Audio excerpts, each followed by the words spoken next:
thin, slim, slender, lean, slight, skinny, scrawny, gaunt, emaciated, skeletal, anorexic.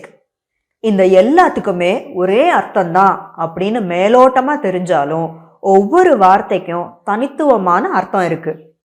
எந்த வார்த்தை எந்த சூழ்நிலையில சொல்லணும், ஸ்போக்கன் இங்கிலீஷ்ல எதை யூஸ் பண்ணணும், ரிட்டன் இங்கிலீஷ்ல எதை யூஸ் பண்ணணும், இந்த வார்த்தைகள்ல எது பாசிட்டிவ் எது நெகட்டிவ், இந்த மாதிரி எல்லாம் சில வித்தியாசங்கள் இருக்கு. அதை பத்தி தான் நான் இப்போ எக்ஸாம்பிள் சென்டென்சஸோட சொல்ல போறேன். முதல்ல thin, மெல்லிய உடல்வாகு கொண்ட. Actor Raghuvaran was a tall thin man.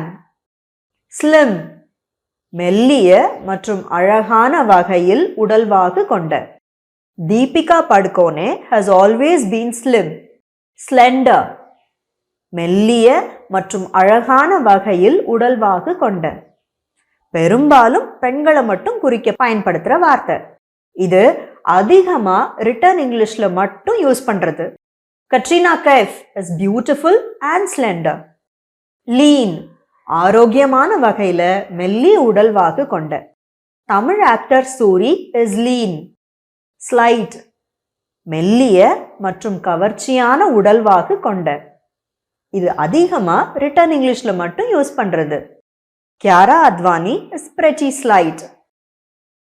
Skinny, குச்சி போல கவர்ச்சியற்ற நிலையில் உடல்வாகு கொண்ட. He became too skinny due to COVID. scrawny, குச்சி போல ஆரோக்கியமற்ற நிலையில் உடல்வாகு கொண்ட.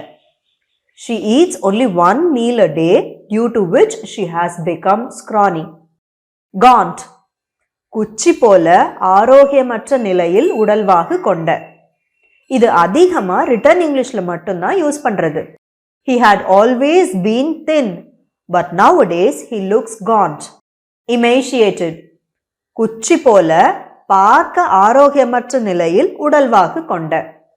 இது அதிகமா ரிட்டன் இங்கிலீஷ்ல மட்டும்தான் யூஸ் பண்றது.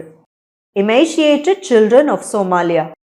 skeletal, உடலின் எலும்புகள் தெரியக்கூடிய வகையில் மெல்லிய உடல்வாகு கொண்ட. The child's body is skeletal. anorexic, மனநல குறைபாட்டின் காரணமாக உணவு உண்ணாமல் மிகவும் உடல் மெலிந்த நிலையில் உடல்வாகு கொண்ட. That special child looks anorexic. இதுல உங்களுக்கு ஏதாவது டவுட்ஸ் இருந்ததுனாக்கா கீழே கமெண்ட்ஸ்ல கேளுங்க.